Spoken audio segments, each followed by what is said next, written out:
They see my disability, I see my ability. They call me disabled, I call myself differently abled. There are some incidents that happen in your life. Those incidents break you, deform you, but they mold you into the best version of you. And the same thing happened to me. I was 18 years old when I got married. My father wanted me to get married. And all I said was, if that makes you happy, I'll say yes. And of course, it was never a happy marriage. Just about after 2 years of getting married, I met a car accident. Somehow my husband fell asleep and the car fell in the ditch. He managed to jump out, saved himself. I'm happy for him. But I stayed inside the car and I sustained a lot of injuries. The list is a bit long, don't get scared. The wrist was fractured. Shoulder bone and collarbone were fractured. My whole rib cage got fractured. And because of the rib cage injury, lungs and liver were badly injured. I couldn't breathe. I lost urinary bowel control. That's why I have to wear the bag wherever I go. 3 vertebrae of my backbone were completely crushed. And I got paralyzed for the rest of my life. I finally ended up in a hospital where I stayed for 2.5 months. I underwent multiple surgeries. One day, doctor came to me and he said, well, I heard that you wanted to be an artist, but you ended up being a housewife. I have a bad news for you. You won't be able to paint again because your wrist and your arm are so deformed, you won't be able to hold a pen again. Next day, doctor came to me and said, your spine injury is so bad, you won't be able to walk again. Because of your spine injury and the fixation that you have in your back, you won't be able to give birth to a child again. That day, I was devastated. I asked my mother, why me? And that is where I started to question my existence. Why am I even alive? And that is where I realized that the words have the power to heal the soul. My mother said to me, this too shall pass. God has a greater plan for you. I don't know what it is, but He surely has. And in all that distress and grief, somehow or the other, those words were so magical that they kept me going. One day I asked my brothers, I know I have a deformed hand, but I'm tired of looking at these white walls in the hospital and wearing these white scrubs. I'm getting tired of this. I want to add more colors to my life. I want to do something. Bring me some colors. Bring me some small canvas. I want to paint.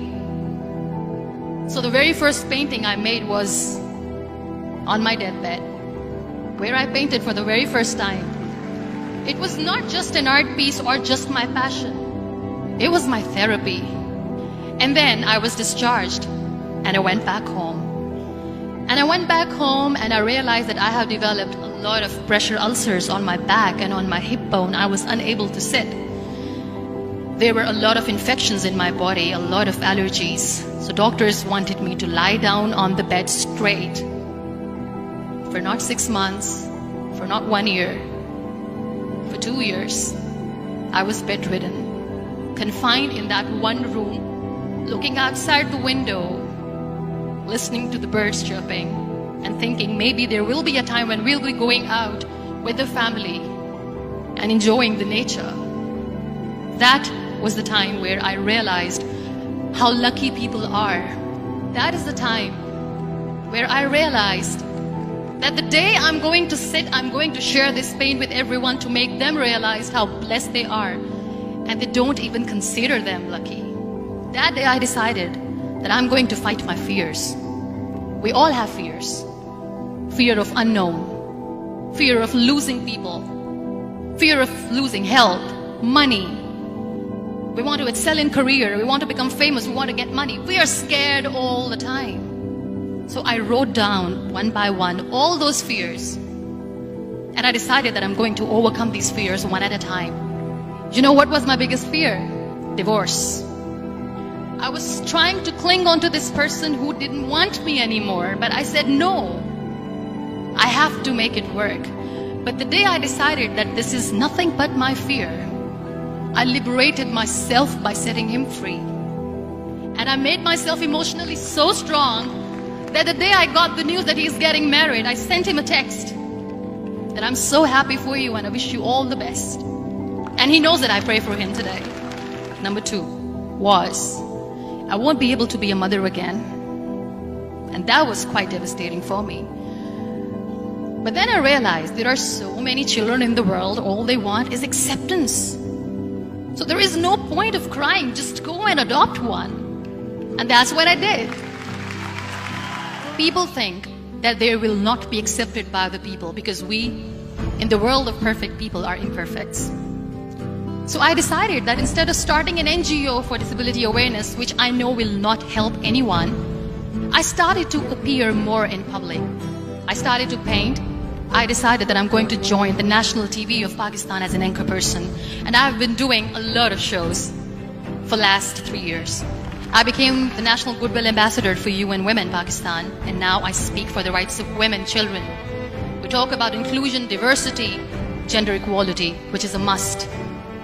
Every time I go in public, I always smile. It's always a big toothy smile on my face, and people ask me, don't you get tired of smiling all the time? What's the secret? I always say one thing, that I have stopped worrying about the things that I have lost, the people that I have lost. Things and people who were meant to be with me are with me.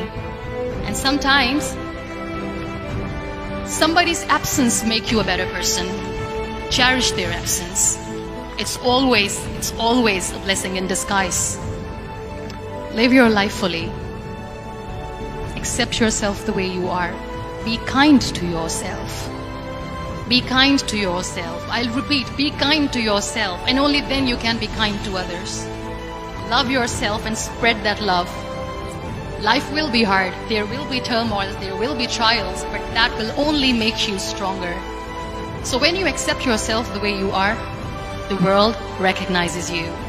It all starts from within.